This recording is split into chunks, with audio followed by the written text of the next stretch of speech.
Hello. Hi. Hi. Hi. Hello. I'm curious about Building open, authentic, loving relationship. I'm curious about jealousy. I'm curious about polyamory. Does it just mean that you're fucking all the time? How can I tell my parents that my partner is already married? I'm curious about How do you know when you're too busy to have another relationship? I'm curious about dominant and subordinate relationships. I'm curious about sexual health. How can relationships evolve with people as they grow and change? Like, we're fun, really, please. We're really fun people, friends. We promise you. Now get to it. Now that we've made you laugh, it's time to learn. Hi, everyone. Welcome to the Curious Fox podcast. This is a podcast for those who challenge the status quo in love, sex, and relationships. My name is Effy Blue. And I'm Jacqueline Mislaw. And it is a rainy February morning here in New York City. How do you deal in the rain? I can't stand the rain. I called London my home for decades. Mm-hmm. And my only complaint was the never-ending dreary rain. It just doesn't do anything for my soul. I know the sun. I miss the sun. And I'm happy because it's not as cold. Well, see, I have mixed feelings about it not being cold in February. Like, that's a big thing. Like, it's not cold at all. And you're like, it's lovely but dangerous, right? Yeah. Exactly. But the rain, I mean, I feel joyous when it rains because it feels like it's like rebirthing new life. But also it's kind of wet and cold and soggy. I think there's a difference between like, when I was in Thailand over the holidays, like that kind of like tropical rain when it's actually kind of sunny and like pouring with rain and it's like 20 minutes of like the sky coming down and then like the sun comes out and everything's like bright. Yes. That I enjoy, but like endless dreary, like cloudy, gray, like is the sun even gonna ever come out again this rain? That doesn't do it. Same is true in Puerto Rico, where my family is from. That it'll be gorgeous, and then out of nowhere it's like boom, rain. But then a few minutes later it's like birds chirping, and we have Karolyn with us today. Hi, Karolyn. Hello. Karolyn, is that, I imagine that's the same in the DR? Oh yeah, when it rains like that, all the kids run out in the street. They're just playing, no shoes on. It's like, and then you can yell at your grandparents like, I don't need to shower. I showered outside in the rain. It's like, like that. But that's one of like my favorite childhood memories. Is like going back to DR and playing in the rain. Yeah. I used to hate like when I would go outside and like here in New York, Mom would be like, what are you doing? I'm like, doing what we do over there. She goes, no, you can't do that. I'm like, oh, okay. Yeah, warm place rain. Yes, exactly. Go for that. Exactly. Is DR in the tropical line? Yeah.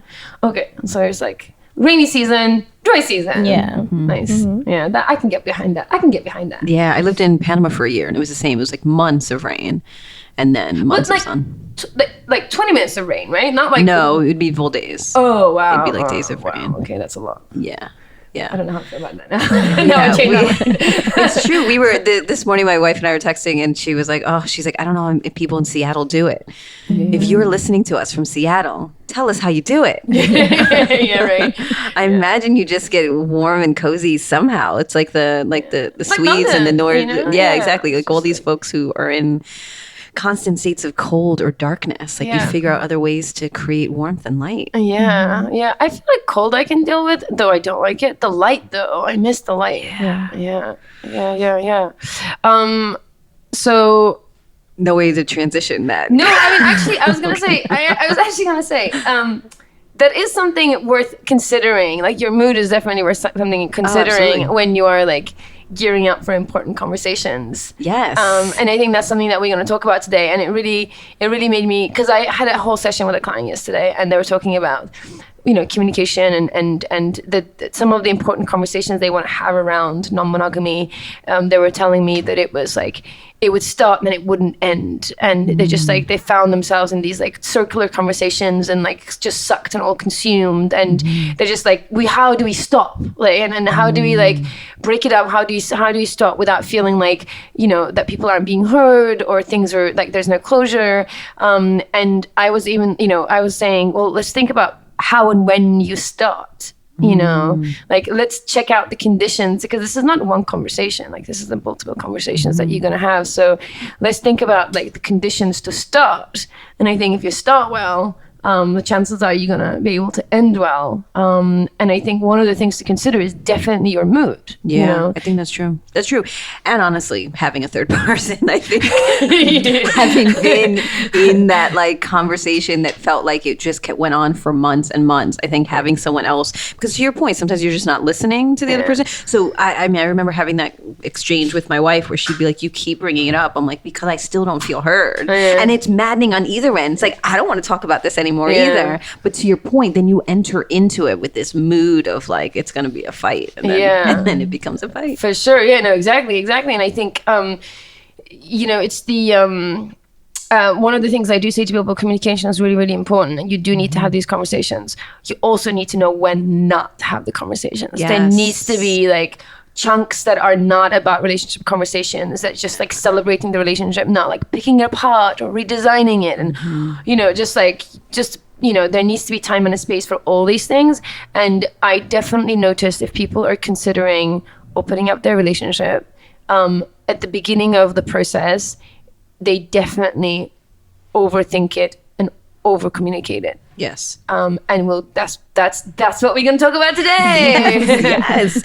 So our last episode, we talked about one's evolution, shedding all the things that no longer serve us, and gaining around us the things instead that align with who we are and reflect who we are. And so as a part of discussion today, we're going to explore that even more, because part of when you're shedding and when you're becoming a truer version of yourself, then there becomes this reintroduction that needs to happen with the people around you, where you're like, you knew a version of me, but now I'm kind of different. And how do you do that? Like, that process is, we've all gone through that here in this room, and so we want to explore that more and kind of dissect that a bit.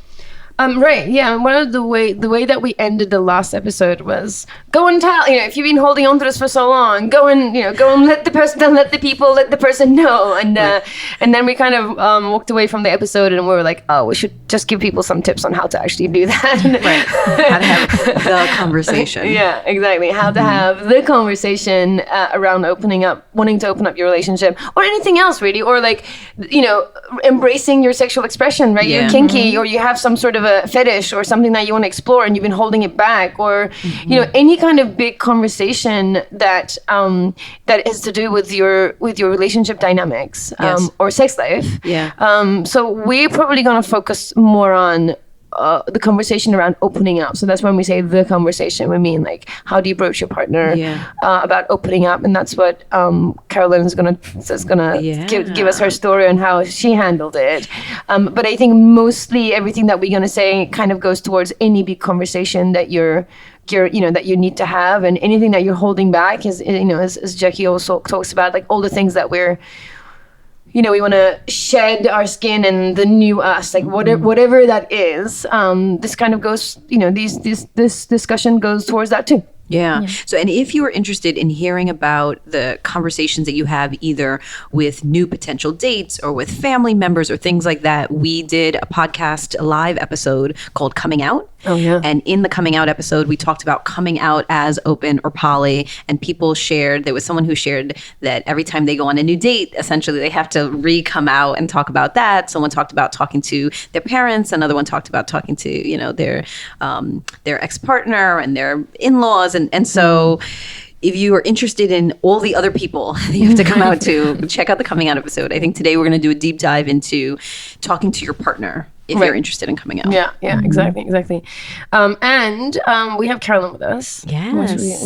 You heard from her. So Karolyn is actually a member of our team. She's our communications coordinator.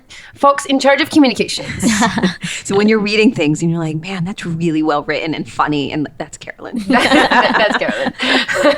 That's not us, that's Karolyn. And she bravely stepped in to say, I'll tell you my story of me bringing it up with my partner. And give her insight and how it went. So we're going to hear from her. And then we're going to talk about some best practices of how to do that. Yeah, sounds right. Yeah. All right. So are you ready, Karolyn? As ready as I'll ever be. All right, so let's start from the beginning. When did you start thinking about non-monogamy?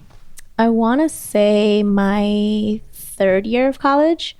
I growing up watching kind of like my mom, my sister, my aunts, everyone just kind of like put up with like getting cheated on and all these things. It just kind of always like frustrated me and didn't resonate with me. Like in my head, it was like, this doesn't make sense. Why are you okay with someone lying to you?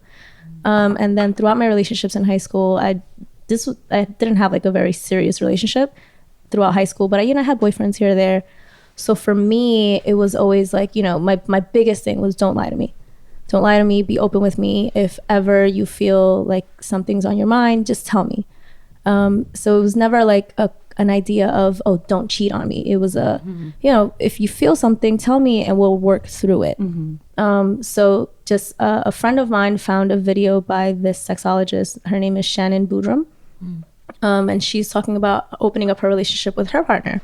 And so I found that video and I was like, this kind of makes sense. So I was like, okay. And I watched the video over and over and over in that day. And then I met up with that friend at night and we talked about it. And she was like, for me, it doesn't make sense. I'm too jealous and blah, blah, blah. And I'm like, no, I'm fine with it. Like, I don't really mind. She was like, so I was already seeing my husband now, Lewis, at the time. We had been together for 3 years at that point. And she was like, so how would you feel if Lewis told you like he wanted to go out on a date? And I'm like, we talk about it and find out, what it is. Like, is it because something's missing? Is it something we can adjust? Or is it just that he's looking for, you guys discussed new relationship energy. That was the term that I didn't know. I was just like, is he looking for the excitement? That's how I would like word it. And I was like, I don't think I would mind. I would just want to be in the know. And so I kept that idea. And then I was like, how do I bring this up to Lewis, right? On my drive home from school. But I knew I was going to bring it up that day. So luckily, I had the video. I was like, I was like, hey, look, I found this thing here. Like, what is this? Let's watch this. Right? So we're watching it. And while he's watching, you just keep eyeing him. Like the little side smart, like, are you looking? Are you paying attention? Are you playing a game? So he's like watching it and looking at it. He's just like nodding. And he's like, that's interesting. And then like walks away. And I'm like, wait, no, I want to have a conversation. So I let him, do his thing. Then he came back and I was like, so are we going to talk about that? And he's like, do you want to? I was like, yeah, I'm actually like, interested to see what it is. And he was like, honestly, like it makes sense, it makes a lot of sense, and I'm open to having the discussion, but me being like the research bug that I am, I was like, okay, let me like find all the resources and read all the things and we'll get back to it. And so I went through all the research, and then when we finally got our own place is when like the conversation really started to flow. And, it's still an ongoing conversation. Like I tell people, this is a 3-year-long conversation. I've been having it with him for so long. And every other time something adjusts, something changes. And I need all the details and to talk about everything and kind of understand everything up front. Whereas he's kind of like, let's explore it and see what happens. And it's kind of like, okay, so the conversation hits ahead at that point. Where it's like, I've done so much research. It's like, go get the real world experience. Right. Yeah. So he's saying to you in the midst of those conversations, I'm sold. Good enough. We don't need to talk about it anymore. Let's just do the damn thing. And you're like, yes, but let's also talk about these scenarios just in case they come up. Exactly. And so you weren't ready yet to do it. You just still want to explore it in conversation. Because like I always want to take like his feelings into consideration. And for him it's like, we'll consider my feelings when I have the feelings. Whereas I'm like think of the feelings, like try to make up the feelings. He's like, I don't do that. I'm an accountant. I see the things in front of me and like I do the things. And I'm like, no, I think of all the emotions. I'm a writer, right? So I have to imagine all the emotions, feel the emotions, and go out with that. So, it wasn't just, I can't say that he was always like on board. Like he was kind of like, well, I don't know how I feel about the idea of like sharing you with someone, but I'm not going to be the person to stop you from, experiencing what you want to experience. And I appreciate you being kind of like logistic in the idea. Like I've never thought, I do think that there are soulmates, but I think there's multiple soulmates, right? So you find them not only in partners, but in friends and, certain things. And so, for me, it was like, okay, yeah, we're going to be like, you're my person, right? You're my person. We're going to be in each other's lives forever. Whatever kind of dynamic that is, we'll be around forever with each other. But I don't think we'll ever just be, I guess, content. I hate saying that word, but content with kind of flirting. And we're never going to have that same excitement that we had in the beginning. And it's totally natural to want it, to desire it. So that's, that's the places where our conversations have gone. And, he's kind of like, I'm not going to stop you. I do kind of have my little hesitations here or there, but I'm perfectly fine with it. It's so good. There's so much there. I know, right? There's so much there. Absolutely. The one thing that I definitely celebrate right up front, which is the pro tip that I give everyone, which you did it instinctively, which I love, is people often start the conversation right in the context of their relationship, and it can be very activating for people because they're immediately like dropped into this possibility that their relationship is opening up tomorrow. Like it, especially if you have any sensitivity around it, if you kind of say, well, how do you feel about opening our relationship, is a really potent question. And I love the way you've handled it. And it's the pro tip that I give to everybody, which is talk about it in the conceptual way of just open relationships. So like a video, an article, something that you've, a movie, anything that gives you like a cue, and then you can talk about it in the sort of the contextual and the sort of the conceptual way. Like, what do we think about open relationship as a dynamic that's in the world? What are the pros and cons? What do we think people struggle with? I wonder why people do it, right? So it doesn't hit home right at the front, because I think once you do that, once the guards are up, once the defenses are up, once you're feeling that it might be happening tomorrow, which is sometimes how it feels, then it's very hard to like calm the person down and recenter them again. And so that's always my like pro tip. And you were like, I'm gonna just put this video here and see what happens. Yeah, what'd you think about that? Yeah, I love that. That's good. That's that's a well played. Well played. I agree. So one of the things that struck me about, and I don't know how we want to pull apart that story because I have more questions too, if it's chronological or otherwise. But let me see. The first thing that like hit me or resonated with me was, and Effy, I'm sure this is your experience with the clients that you see. One person saying, "Let's just do it and figure it out." And the other person being like, let's explore every possible scenario. Let's look through. I am the latter. Are you shocked by that? I want to know all the information, all the possibility, talk through all the thing. I think that has to do with control. I think that has to do with, I'm sure, and I will explore how we were raised. I'm sure as children, we felt like we probably had to take on more responsibility. Yeah, right? And I imagine then it was, for me, information feels like security. Yeah. And I will go through the process of, I can be in a room and like think about, if something happened in the space, how would I escape? And how would like, me too. Right. No, but my friends are like, you're so like paranoid and crazy. I'm like, yeah, but I'm gonna survive. Now the truth is, the thing that we are thinking about will probably never happen, right? Of so course. It's like if someone somehow broke through this and went through, like that's never gonna happen. But there's still some sort of comfort in like I'm gonna be ready for when that happens. Yeah.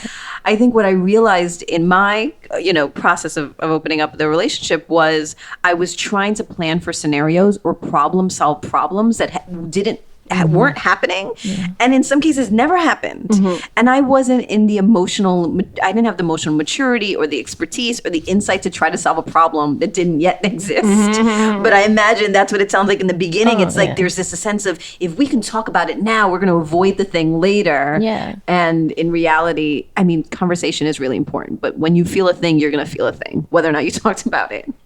Right. And even if you have thought of if you're problem solving, if it's going to come up, it's going to come up anyway. And often the thing that you're solving isn't going to play out that way, And just to step back to sort of talk about what that is about, just on like psychological terms, so that people have an understanding of. So it's one of the spectrums that we have. That people fall on the spectrum of a tolerance spectrum of ambiguity. Right, ambiguity is essentially the unknown, or the lack of clarity, and everybody falls in somewhere on the spectrum of tolerance of that. Right, some people on one side, they have a high tolerance to ambiguity. So they're the people like Lois, like your wife Jackie. They're like, I'll figure it out when it comes, when it comes up. And other places that they're the people that will do things like, do you want to meet? Do you want to meet for dinner on Thursday? Sure, yeah.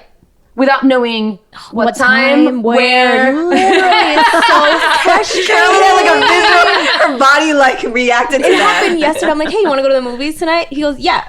And I'm like, okay, what time? Right, what what are you movie? leaving work? What movie? And then I just have to like grab his iPad and get the tickets. I'm like, okay, here's where we're going. Yeah. Like, I hate it. Yeah. I hate it. I hate it. I hate it. So that's just about tolerance of ambiguity. That's like that's like you not needing all the things to make a decision, right? Yeah. They're like, sure, yeah.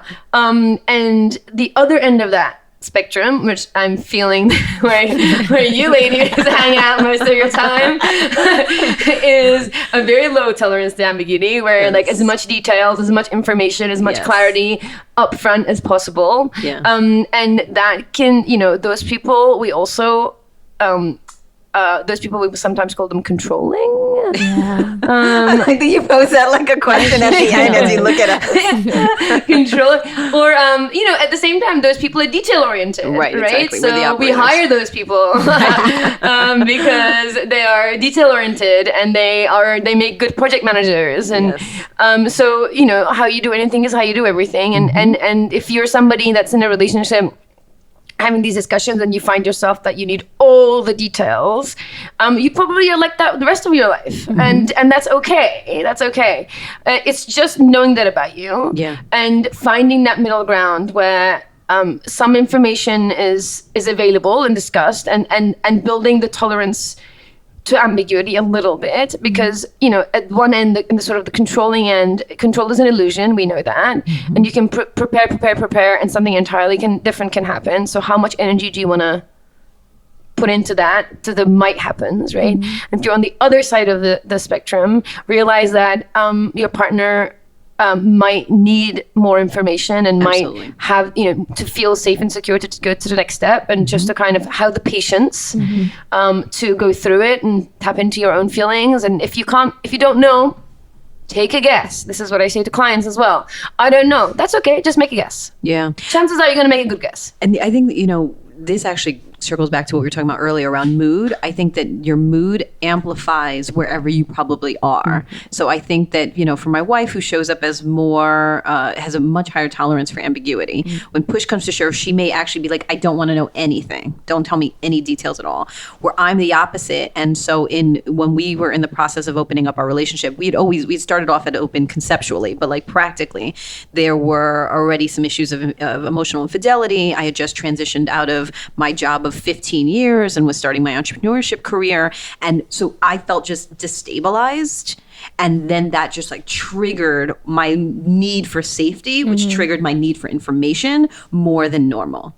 And so talking about mood, just going back to that place of like, where are you in that space?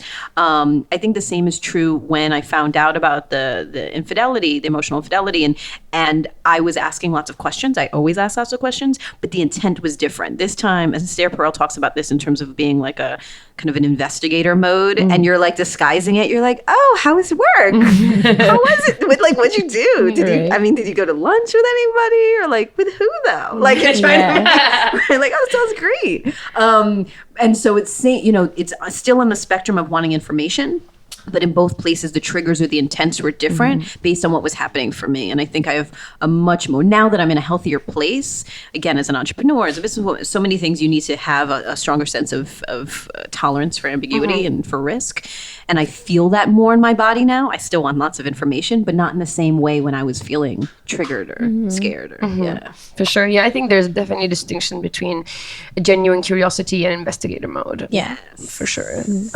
As much as I hate admitting it, like I'm the first one where I'm like, hey, so like how was this? Like I know I always say my gut instincts is so well. So like I know when something's like off. So that was like a big frustration for me, because he kind of like try to like sugarcoat things, thinking that I'd kind of like lash out and freak out like people have in the past. And I'm like, no, like just tell me, like be honest. I'm not gonna like freak out on you. Will I get mad? Maybe, but I'm not gonna like try to slash your tires. And it's like, I'm gonna do that. Well, because you said in the beginning, which makes sense, that for some folks, the lying is the thing that's the issue, not the being and having an experience with somebody else, but it's the lying. And when your radar starts to go up to say, you're like, no, tell me what happened, and then everything will be okay. But I'm sure he was thinking, he's like, no, I've heard that before, and like it's gone really, really bad. Right. I'm like, You're no, it's but gonna like be it's worse different. now. I promise. Yeah. Do you want to explore that a little bit? Do you want to tell us a little bit about what you were feeling, or was this, whatever you were feeling, was this around the time that you were having the conversations? So this was before, right? Okay. So we kept butting heads kind of like the first 2 years of our relationship because he was kind of maintaining communication with his exes, which I didn't completely mind. It was just kind of like the way he went about it. It was like purposely trying to hide it and being very fishy. And then there was this weird situation where he had a best friend who was a female, and he felt he needed to hide that. And then it came to light that it was a female. I didn't mind, but it was just like the effort you put into lying about this. Why? And so it was like, you know, that's when I kind of started to click, like, okay, my problem is lying. It's not females. It's not, you know, connecting with other people. It's none of that. It's the lies, like the effort you put into it. Like, you know how much easier your life would have been if you were like, hey, I have this best friend. She's a female. We tried to date, didn't work out. And that's perfectly fine. Like, I've done that. Some of my best guy friends, like, you know, try to date me. And I'm like, whoa, no, let's not do that. So, like, it's normal to me. I get it. Like, I know that feeling always arises between men and women, and you explore it. And if you can move past it, great. If you can't, then that's that. So when I started to realize that, like, you know, and I was having the arguments that I felt I needed to have in a relationship. I felt I needed to be jealous. I felt I needed to, like, I'm the only one, and you need to, like, cater to me. And I would say those things, and I'm like, oh, this feels gross. Like, this is not me. Like, it's gonna sound really bad, but I saw my sister. When I was speaking, I saw my sister. And I've always made an effort to myself and, like, a reminder to myself that I don't want to see my mother or my sister in my relationships. I don't want to handle situations the way that they've handled it, you know, good or bad. I want to be myself in that situation, and I want to have my own thoughts. So that, you know, when I was saying those things, and then I started to realize, okay, something doesn't make sense. Like, there has to be something different. Like, there has to be a different kind of relationship that makes sense to me. And then, you know, then that's when I found the sexologist, and the conversation started to arise, and I kind of had to, like, backtrack and do a thing that I super hate, apologize. I had to apologize for kind of freaking out. Like, one of my biggest freakouts over the whole, like, texting exes thing, his best friend was in the car. And so, you know, I kind of roped him into it, and he had to, like, kind of explain my point of view and blah, blah, blah. And then I was like, you see, I'm right. And then deep down inside, I was like, I don't feel right though. Like, something doesn't feel right. And so in having the conversation, I had to, like, apologize. And I was like, that honestly wasn't my point. My point was the lying. But I kind of had to stick to the jealousy and the cheating kind of aspect of it to kind of bring my point across in, like, normal terms. And I hated that. But it was something I had to do. Like, I had to suck up my pride and do it. I think, I mean, first of all, good for you for apologizing. I get it. It can really, really suck. The one thing that I can tell you just from my professional experience, if I was, and I've said this before, if I was like, you know how doctors check your body with a stethoscope and they're listening for things, you know, if I was doing that to a relationship, what I'd be listening for to see the health of the relationship is thank yous and I'm sorries. The more thank yous, the more I'm sorry is, the healthier that relationship is. As like an check, you know, as like preliminary check. If I was like, put my stethoscope on and, like, listen in, those are the cues that I'd be listening. So it sucks to apologize, but it's good for you, I promise. No, I know. And luckily, you know, the way that we apologize, like, we make jokes about it, right? So, like, I had to make a joke, but it was like kind of like, you know, I had the little face like, oh, I don't want to do this. So, like, he knows. Like, now at this point, when I make a certain face, he knows it's an apology, which is kind of weird. We're both super stubborn though, so we'll, like, hound the other one to say the words, like, tell me I'm right, but, like, in a joking manner. It's not like we're ever gonna get super mad at each other. So, you know, luckily that's how we handle things, with humor. And sometimes it might not be great because I'm like, this is serious, and he'll still make me laugh. I'm like, damn it, this is not supposed to be happening right now. But, you know, it helps kind of, like, lessen the severity of the situation, because for me, like, having this conversation was, like, it was so serious for me and terrifying. Him approaching it with kind of, like, his jokes and, like, his stupid, like, little you know, tidbits, it kind of made me feel like, okay, more at ease. Like, okay, he's taking it serious, but he is more kind of, like, at ease with it. Yeah, it's often humor can be a way to, like, diffuse tension, you know. And I think well placed. I think humor in relationships and sex, by the way, I think great tool. To, like, bring some life into it. And realize, like, we're humans. And this is messy. For sure. We still care about each other. Occasional whoops. Like, it's very helpful. I have one question actually. What you were saying. So you did you ever get the answer from Lewis to why he felt he had to hide? So for him, right, so it was also like he took a step back and was observing the relationships around him. So he has a huge family, 10 siblings, Whoa. 5 boys, 5 girls. Yeah. And so, being raised mostly by his uncles and watching the dynamics with their marriages, he started to notice everybody cheats. Like they all cheat on their wives, and their wives know. And that's just something like common, because I know, like I'm like, if I know, you have to know. So for him, he felt like he had to hide it because he didn't want to admit that like he felt like that was wrong deep down inside, but he still had the needs and the desires, but because he had those needs and the desires, from what he was taught, it was wrong. You're not supposed to do it. If you're gonna hurt someone, just be by yourself. Which isn't, it's not very logical to me. It's like, if you want to be with someone, be with them, and you have these desires, explain it to them and see if you can explore it together. Don't try to do it on your own. So for him, it was hiding it to one, not accept the fact that like he said the words, I'm a shitbag. Like he was like, I didn't want to accept the fact that I'm a shitbag. And 2, it's, I felt like it was going to hurt you. And it was going to hurt you to a point where I wouldn't be able to look at myself. Just because I've grown to love you and appreciate you and understand you so much, that knowing that I was doing what I was doing, I felt horrible. Right. I felt like I was doing something so super bad to you. Well, in 6, it sounded like there's 2 things happening in his mind. On the one hand, what was role model to him is that all men are going to do this. You just don't talk about it. So it's fine. Everyone's fine with it as long as you don't bring it up. Yeah. And then him observing that as a young person saying, no, that's terrible. I actually don't want to do that. But then falling into the feeling of it. And then the only way he knows how to be in it is to not say anything. Yeah. And it's also come up kind of generational, right? So my generation, we kind of had the idea it's so stupid, but it's like you keep your hoes around until you're sure that you have someone, which is so stupid to me, right? Because I hear my friends say it all the time, oh, I cut my hoes off for you, and it's like, what? That sounds insane. Stop saying these things. And so for him, it was I had his friends, I guess, were egging him on, you really like her, she's the one, but she's young, keep people on the side just in case, when she's busy, when you're bored, blah blah blah. And it's sure, that's fine, but don't hide it, and also don't call it that. Don't call it my hoes. These are my other people, my other partners, my friends, whatever the case may be.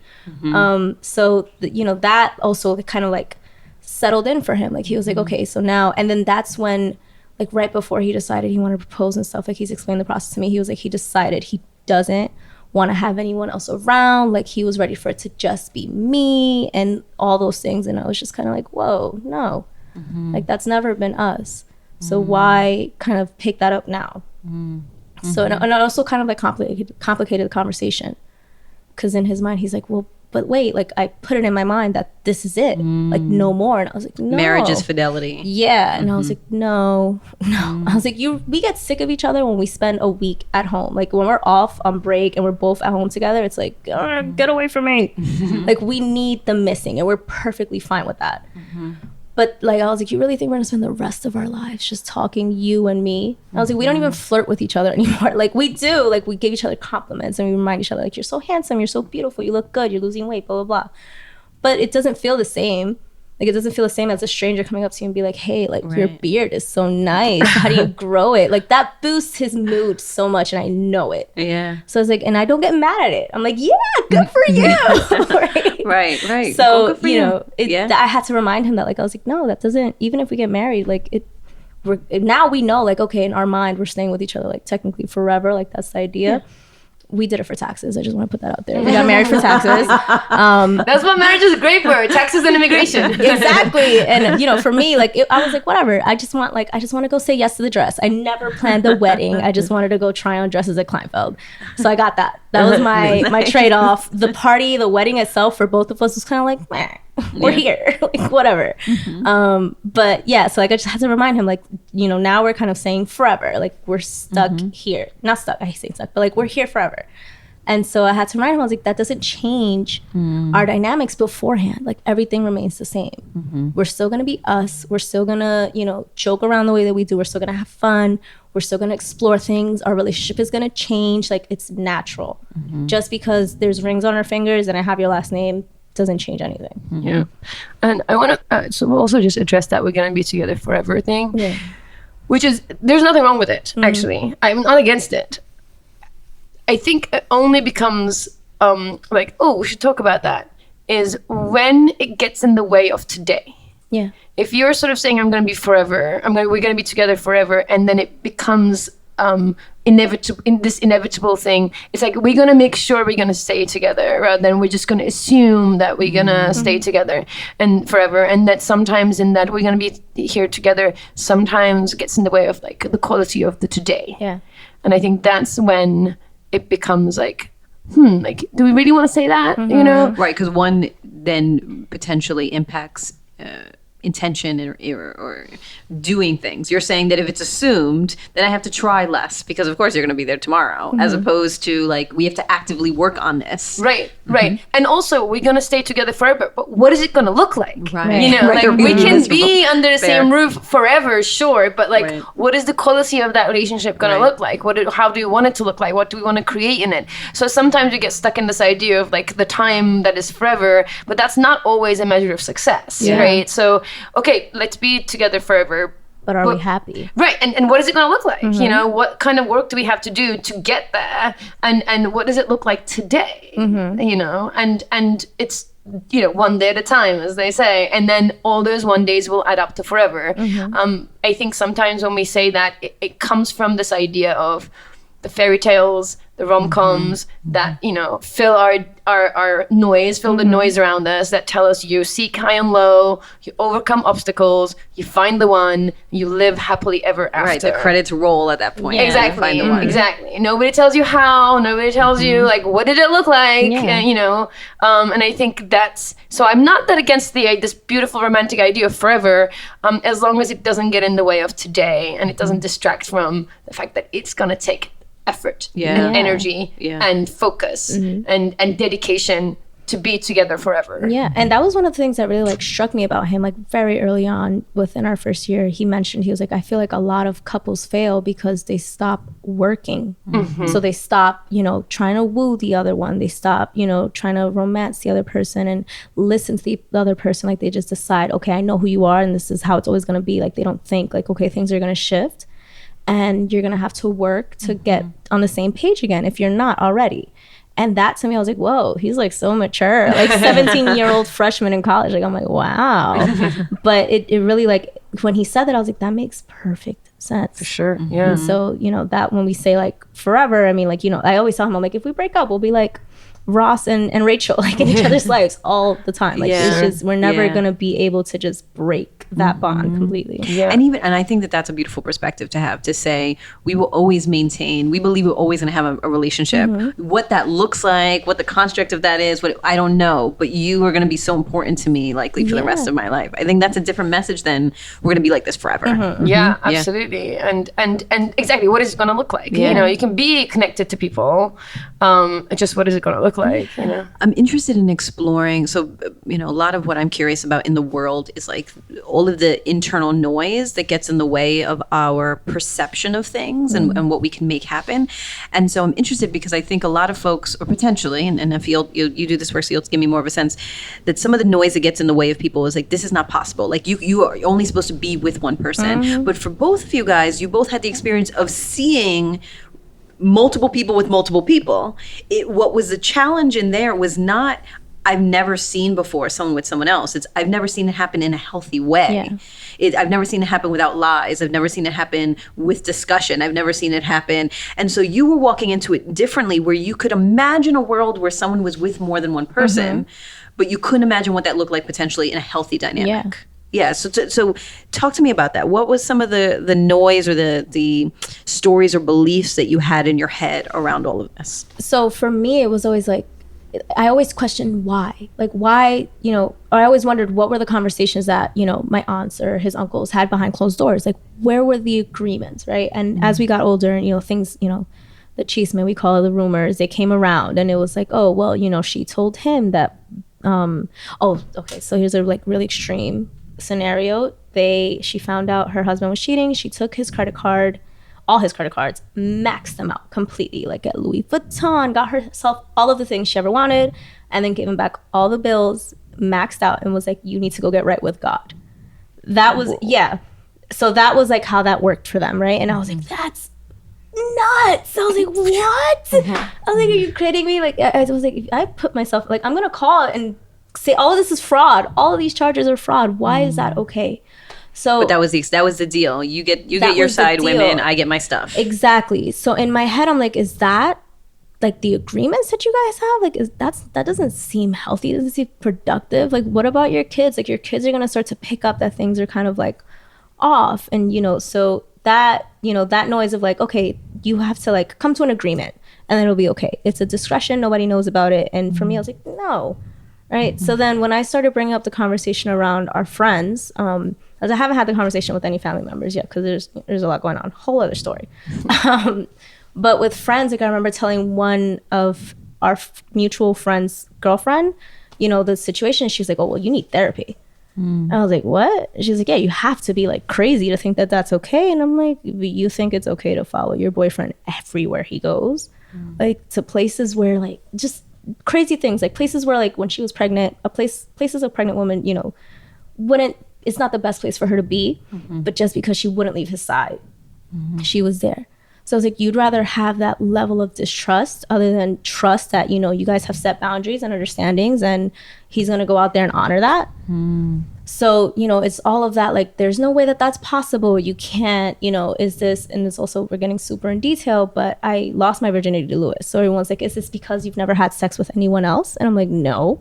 And it's not necessarily all about sex. Like, it's, you know, if I want to go out and flirt with somebody, I'm okay to go out and flirt with somebody. It's not as complicated as you want to make it. And that, you know, it's the, okay, well, if it does happen, you never tell them. And it's like, no, you talk about it. Why don't you talk about it?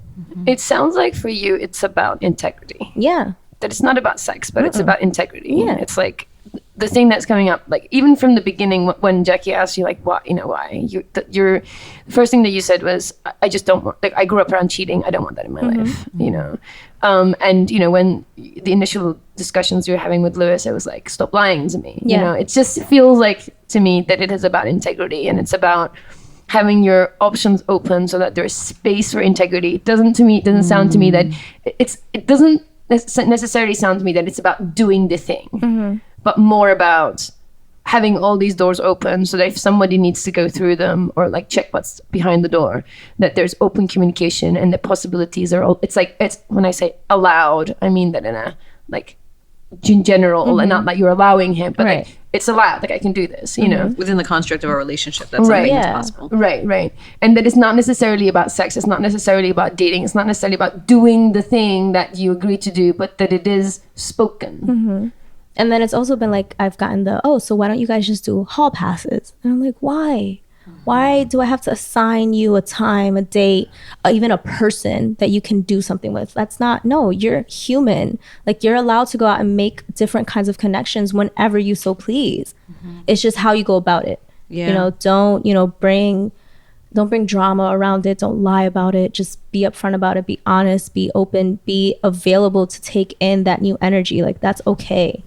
So I've never, you know, and that always kind of like frustrates me. They're like, just give him a hall pass. I'm like, but he has unlimited hall passes. Like, I'm not his teacher. He can go to the bathroom whenever he wants. Like, I'm not. Right? Isn't that crazy? It's not can I use the bathroom? No, may I use the bathroom? Like, that's not the case. It's go. Just go. Yeah, it's true.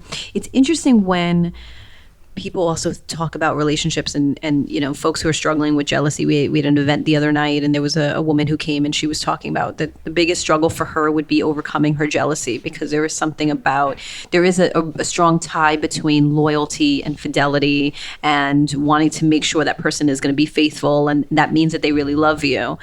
And I think what's always struck me is, if they love me and there's a sense of integrity and dedication to our relationship, then I should be able to open the cage doors and not worry that they're going to run out as soon as I open the door. If that's the case, if I'm pregnant And I am concerned that if I don't look at where my partner is going, they're going to go do something.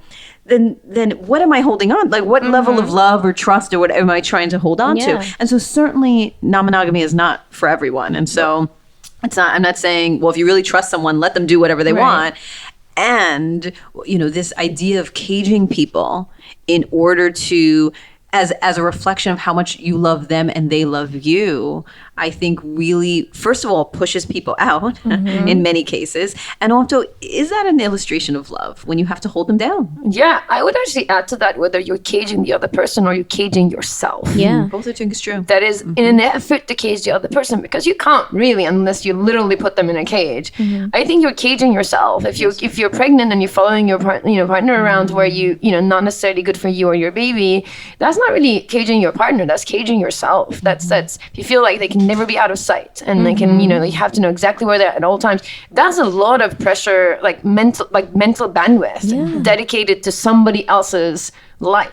It's exhausting. Like I love when he goes out to hang out with his friends and I have the night in and I can just like read a book, just do anything that I would do with him regularly there. Like I still enjoy doing it on my own. I don't mind it. Like there's times where I'm like, hey, where are your friends? Like you want to go hang out? Like, and my friends are like, you're nuts. Like I remember for his birthday, one birthday, I was like, we're going to a strip club. They were like, what? I was like, yeah, I'm taking Louis to a strip club. They're like, but you're not gonna I was like, no. We're going to a strip club. Why? Because I want to go and I need an excuse. Like we're gonna go to a strip club. What's the impact of that on you? Because a few times you shared, and then I tell my friends and they think I'm crazy. Like at some point, does that emotionally strip you away? Like is there exhaustion involved in not being surrounded by people who are like-minded? Yeah, absolutely. Because like I have a good few friends, like my best friends. They're genuinely curious. Like it's not judgmental. It's like, okay, well, how are you? Like they'll ask me questions and they'll make they me said you were crazy and need to go to therapy. But no, that was not my best friend. No, that was a friend's partner. That was a whole different. Like, but my friends, they'll ask me certain questions. They're like, well, how will you feel? Like they kind of make me step out of my own like mental, capacity and remind me like you also have these parts of yourself, and they, keep me in check. So it's good because it brings up new levels of communication between me and Louis. But when it comes to like being around people like that girl and, people that are like, this is nuts and this is insane. And I find myself separating. I don't want to be around it. I don't want to have to deal with the questions when I'm doing certain activities. Like if I want to go to a strip club, I'm not going to invite you because I don't want you staring over at me and staring over at him, making sure that everything's okay. Like it's perfectly fine. Who's missing out now, huh? Right.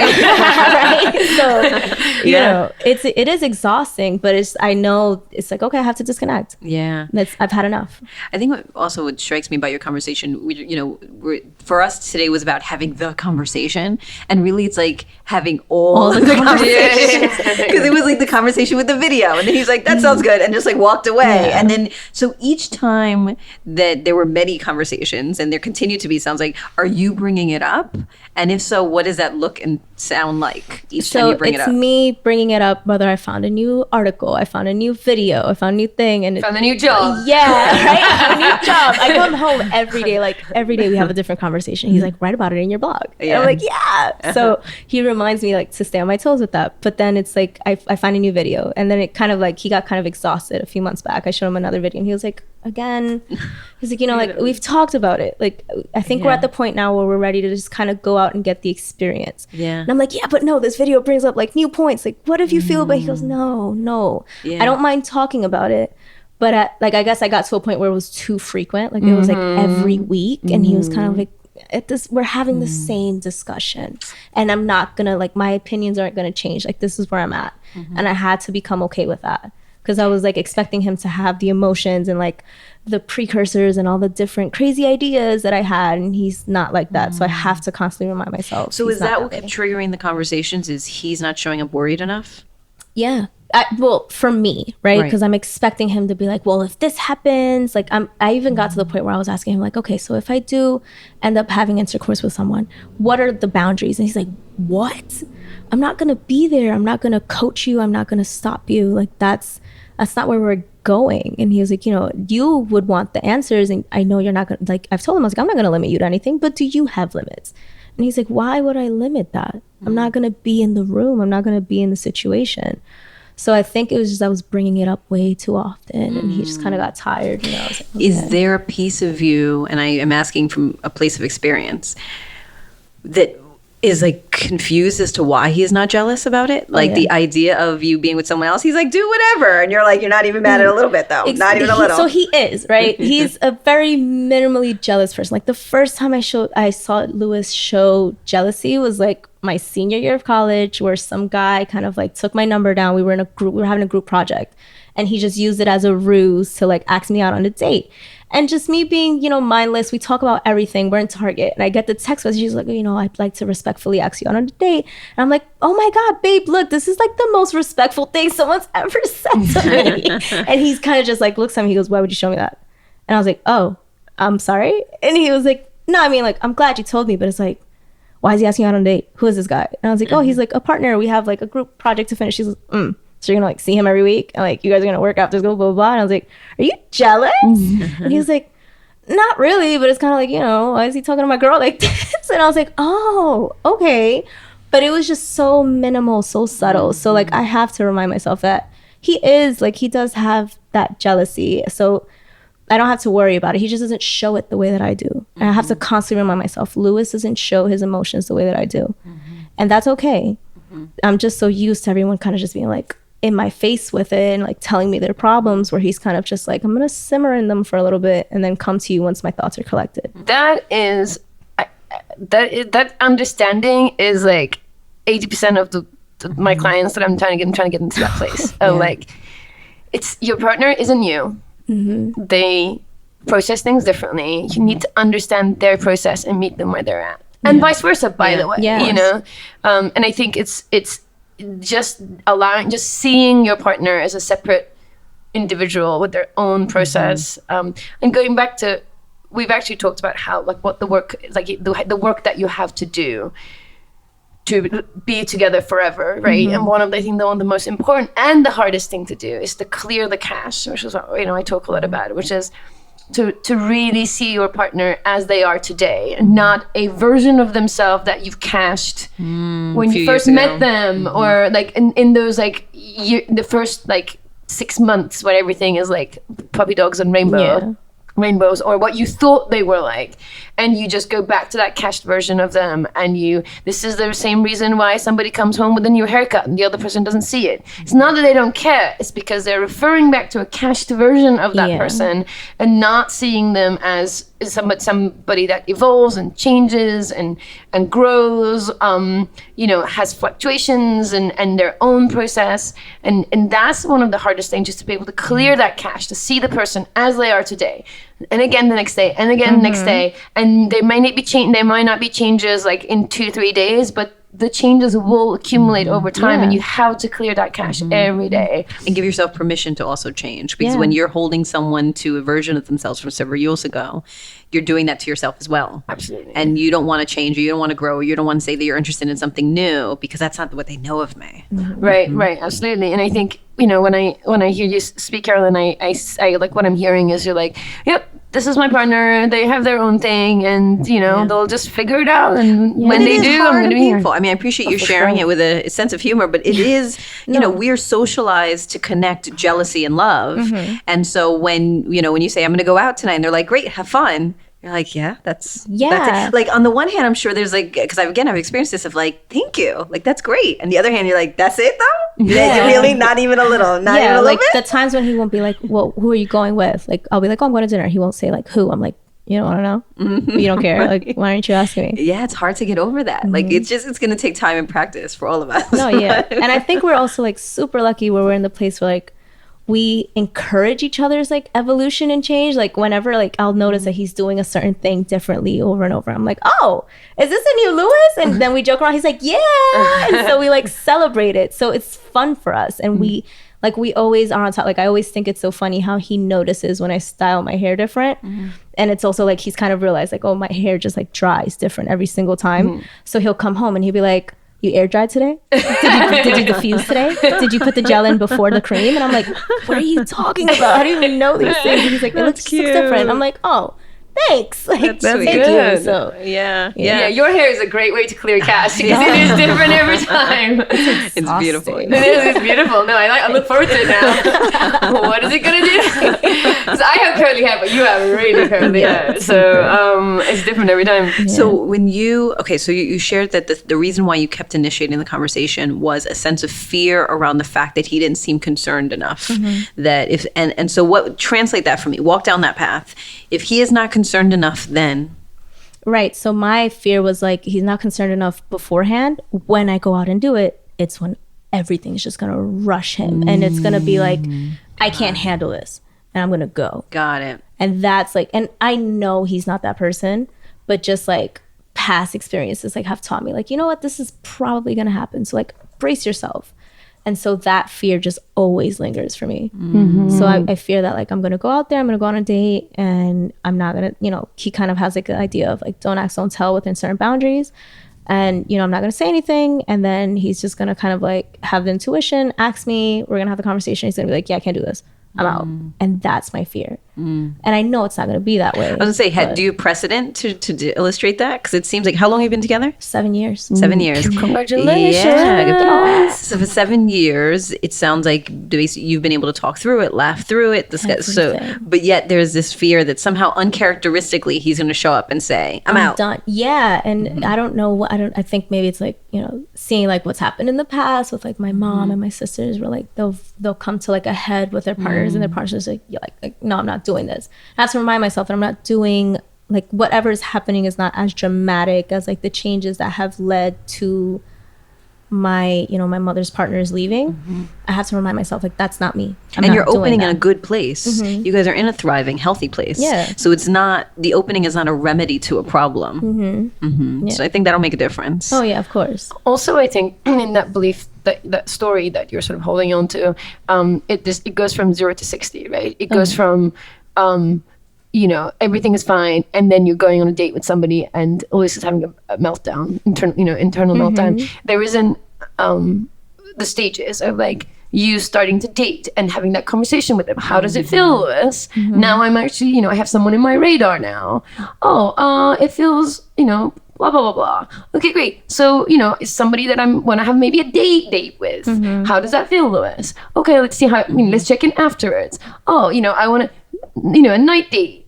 So there's like, it comes in stages. I think sometimes where we like feel very activated and have a reaction, it's because we're going from 0 to 60, like in an instant, It's the ocean analogy from the last podcast. Right.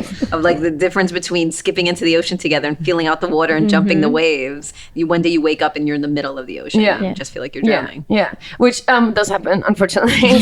But that's what we're trying to avoid. I mean, this is ultimately what the previous podcast, the previous episode, and this is about, which is don't let that be the experience. You have other options to, this episode is all about how do we make that, how do we start having that, that initial conversation, have the conversation, and how to build over time, and, skip into the ocean, gently, and feel the warmth and acclimate and, and then eventually like swim away. Yes. And that can happen best when you're not having the conversation either because you like are suffocating and now need to take a gasp of air, which is frankly how I had the conversation with my ex-husband the first time out. Was we'd been talking around it for a long time, and I've been trying, and then at some point it felt like if I don't do this tomorrow, I cannot breathe. And that sense of urgency just like pushed out, and that has a huge impact on the relationship. So either that or that you were like, it's not a thing with this other person, it's not a thing, and then it becomes a thing, and now you have to tell your other person that you're with it's a thing. So you're either in the midst of something where you can't breathe. Those two, you still have to have the conversation. It's just much more difficult than if you do it from a thriving place and a place of curiosity and exploration together. Right. I would go as far as to say, even if you are not interested in open relationships, just like have the conversation about how you feel about them. And this is not a call. This is really important for me. This is not a call for everyone to open up their relationships. I want to be on the record.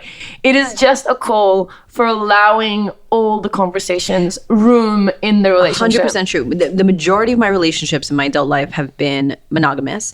And in those relationships, we did not have the conversations around what fidelity meant, which is an important conversation if you're in a monogamous relationship. Absolutely. Because I've met folks who say, if my partner even fantasizes about somebody else, I consider that infidelity. Oh, yeah. Where other folks are like, they can fantasize, they can flirt, they can talk, they can, as long as there's no like, sexual contact, we're good.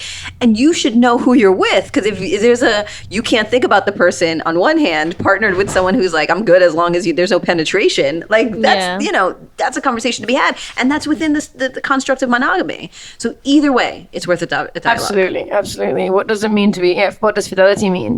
We talk about this, it's the sexting count, the sex work counts. There are cultures where it doesn't count if it's a sex worker, and I have strong feelings about that. I really believe that there is a space for sex work in our relationships and the way they roll, which we'll do a whole episode about down the line, so we have that. And do you really need to open up a relationship, or do you have to wrap your head around a professional? And can that be an option for you? This is a teaser for another relationship or sexual experience. Yeah, exactly. Okay, so we covered a lot. Let's recap and see what we haven't covered. Yeah. So I guess one of the things I'm wondering, you had the conversation, you've done so much of the we're like check you introduced it with a video, you had humor, it was light, you kept bringing up you've understood and tried to be patient around how he processes things differently than you.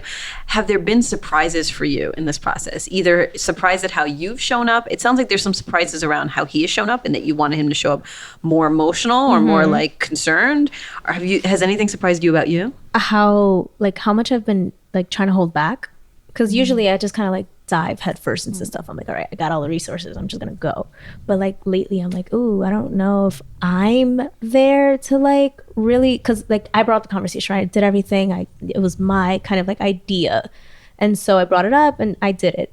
Now where it's okay, go out into the world and do it, I'm like, why? I don't think let's have another conversation. Yeah, let's watch another video. I found this new article, and he's like, no, absolutely not. Just no. The next conversation is I went on a date and I had a terrible experience, and I'm I don't know if I'm ready. So I'm petrified. Is that possible for him to explore without you exploring?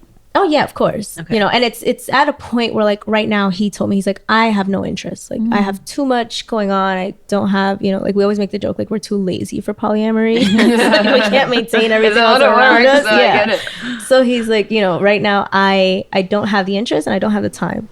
But it seems you do have a bit more free time and, a bit more interest. And he knows, he's even told me, he's it also fuels your creativity sometimes. You go out, you make this new experience and you create a story in your mind. And you can kind of just use that and, write a few chapters of a book for it. That's fine. But for me, I'm just I'm not, I don't think I'm ready. In my head, I'm what if I go out and then I'm bored? And it's I could have been at home watching a movie and having a great time in my sweats rather than here in my tight jeans trying to impress somebody. Or if I go to a restaurant, I have all these stupid things. Or if I go to a restaurant, I want to eat here. Can I bring him back? If the food is good, can I bring him a to-go plate? Is that okay? I have all these things in my mind. I'm whoa, I did not. I think I was so busy thinking about the logistics and his ideas that I didn't take the time to think where are you at? What do you think about? So now that's where I'm at. And I'm oh, okay. Yeah. I have interesting thoughts around this. For example, one of the things that I am recently exploring a lot with clients is the difference between open relationship and being open and sort of soaking in the ethos of an open dynamic versus parallel monogamy. And I think the big difference is parallel monogamy is essentially what I see a lot in people who are recently opening up is that they have these silo relationships that are that they're engaged in at the same time, and they treat them as each of them as monogamous relationships in a very monogamous mindset, and they just kind of manage it through parallel processing, essentially, rather than allowing it to be an integrated experience where it comes around things like don't ask, don't tell is creates the parallel tracks, and they kind of feel they can show up as one way in each relationship. That the self is almost split. They show up in one way in one relationship and then another way in the other relationship. I have people who tell me they come back from seeing one partner to the to the shared household, and they will like shake themselves off at the door to like get back into character, and I do that in air quotes, to be then with their core partner. And that they're sort of having these relationships in parallel and not really allowing it to cross, because they have stories around things like, I don't want to come home having had a really good date and like bring it to my home and then like activate or trigger my partner into jealousy, or I don't want him to feel like they're left out, or things like that. So it's essentially the same mentality that we have in a monogamous relationship, but you're just doing in silos and in parallel, you're parallel processing. And I think where even though I don't believe that open relationships and non-monogamy makes you more evolved, that's not what I'm saying. But to evolve within an open relationship is when you can go from parallel processing into like serial processing, meaning that you allow integration of what you're learning and how you're growing and how you're showing up in these multiple relationships, that you become one and you sort of allow them to affect you, and then you show up in that way. And that goes from what you're learning, how you're growing, and sort of almost integrate in some of the work that you do, Jackie, just like become like your most authentic self. And sometimes because we get locked into roles in our existing, especially long-term relationships, that it can be hard to grow, right? Because you're in that pot, and sometimes another relationship can be another pot, but maybe a bigger pot, different shape pot, so you can grow. And then allowing that to then become a part of you and the way that you show up in all the relationships, I think, where you can evolve within an open relationship. Yeah, that makes sense to me. And I think I want to clarify too, for me, my understanding, what you're describing is different than being like polyfidelitous, where you're with multiple people and there's fidelity within, if you will, those people. It's not just that. You're saying not only you're with these different people and there's fidelity there within that construct, but the two shall never pass. You never cross over around who you are. And I think the other distinction is I'm sure there are folks with multiple partners. I've experienced this myself, where I can explore more of this side with this person and more of this side with that person. But that's still unique and distinct to what you're describing, which is I am these two kind of different, I have these two experiences that neither of the other two should ever know about. Right. Because of fear of whatever, or because of my own concerns around separating things. Right. And the reason why I sort of bring that up is because something that you said, which is like, your fear around this, sort of the story that you have around like going on a date and like in your tight jeans trying to impress somebody, right?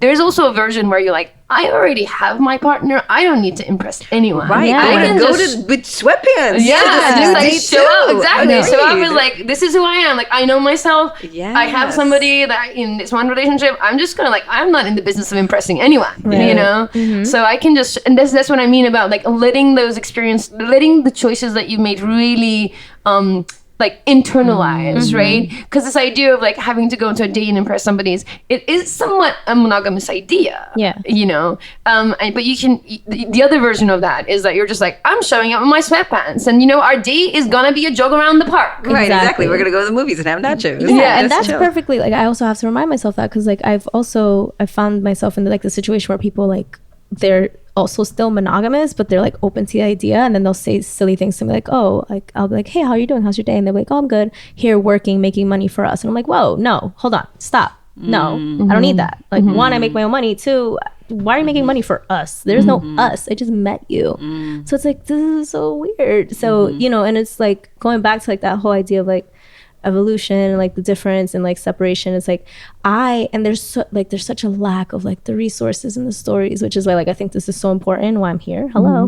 But the idea of like don't ask, don't tell to me was like, that's not okay. Like that can't be okay. We have to communicate. We have to tell each other everything. And then like actually like reading through blog posts with you guys, I was like, oh, you can do that? So like I had to apologize again. At the time I was like, you were right, it's possible, we can do it. So it, I have to kind of take those steps back and remember that like it's however, like you say, like your relationship is designed how you design it. I have to remember that. It's not like doesn't have to fit into one construct. And that like I had to keep reminding myself those things. Yeah, and you design as you grow too, like your baby's in a crib, and then it goes into whatever the toddler beds, and maybe a bunk bed, and eventually a king size, and when you're all grown up, when you're all grown up, a king size bed. You just like, you need to design the relationship in the same way. I think really allow all the options, and I think this is, nice full circle. Yeah. This is why we do this. This podcast is about changing the noise. It's about inspiration and permission. And this is why stories like Karolyn's is really important. And just giving people the inspiration and the permission to design in a way that makes sense for them. Yes. Not only your current relationship, but anyone that you're going into. Yeah. So if you're going into a new one and the expectation of that new one is you have to impress each other, then maybe that's, not the one. I remember when I was dating in the beginning before I met my current partner, I was going into girlfriend mode without realizing that's, and at first I felt like bad about like, oh no, I'm supposed to be, and then I was like, no, that's where so when I met my current partner, our first conversation, I said, I know how to be a wife and I know how to be a girlfriend.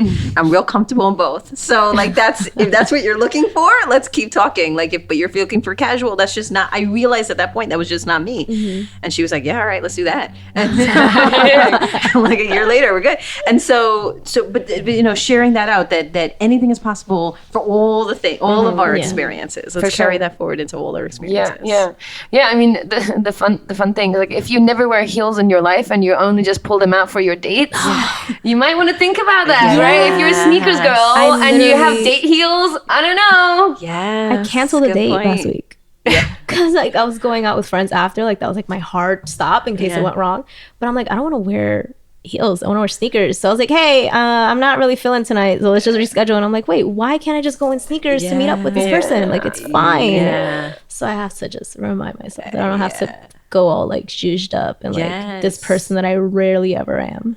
So you have permission now. This is from Karolyn out there in the world. Wear your Vans to the date. Yeah. Wear your Vans for dates. I love it. Closet. I love it. The thing that I want to ask, which is, you now have experience and you having done the thing, having had the conversations, and now all your research, all the videos and articles, and spending some time with us here and like really sort of delving into this. If you were to go back, would you do any of it differently? No, not at all. I feel like the amount of time we spent talking and everything, it felt right and organic for us. Like I wouldn't do it any other way. I feel like if we would have started, exploring earlier, we may have hit more roadblocks because we weren't like in the right space, whether it be, because for me, I feel like everything, like just for me, this is personal, it doesn't go with anybody else. I need to kind of be centered around everything else. Like I have to be okay with my work and I have to be, okay with this in order to be present in my relationship. And, back when we were having the conversations, we weren't there. I was in jobs I hated. I was, doing full-time schoolwork and, 2 internships and a full-time job. Like I was scattered everywhere. So if we would have started exploring, it probably wouldn't have gone as well as it probably will now. Mm-hmm. I like it. Oh, I know. I should have listened to this episode a few years ago. So many people. I'm so glad we've done this. I needed this. Exactly. Sounds like you handled it great, though. Yes, Thank you. I agree. I agree. So if you are having the conversation, if you have had the conversation, you should tell us about it. Yes. I want to hear about it. You can find us, We Are Curious Foxes, on Facebook, on Instagram, on Patreon. You can reach out to us in any of those platforms and share what you're thinking. Actually, what you can start with is liking and reviewing and sharing this podcast. Yes. If you're into that, it makes a difference, particularly with Apple. It really makes a difference for us to get a sense of, from a content place, we look at what are people listening to and where is the energy, and we try to provide more resources in that space, and just providing more of what works for you. So review, like, share the podcast, find us at We Are Curious Foxes. And you can share your ideas with us at listening@wearecuriousfoxes.com. So you can share stories, ask questions, you have podcast ideas, anything that you want us to be able to explore, anything more that you want from Effy and I, you can do that at listening@wearecuriousfoxes.com. So you can reach out to us for your ideas at listening@wearecuriousfoxes. And as always, we encourage you to stay curious. Stay curious, friends. Curious Fox Podcast is not and will never be the final word on any topic. We solely aim to encourage curiosity and provide a space for exploration through connection and story. We encourage you to listen with an open and curious mind, and we'll look forward to your feedback. Stay curious, friends. Stay curious. Stay curious. Stay curious. Stay curious. Stay curious. Stay curious.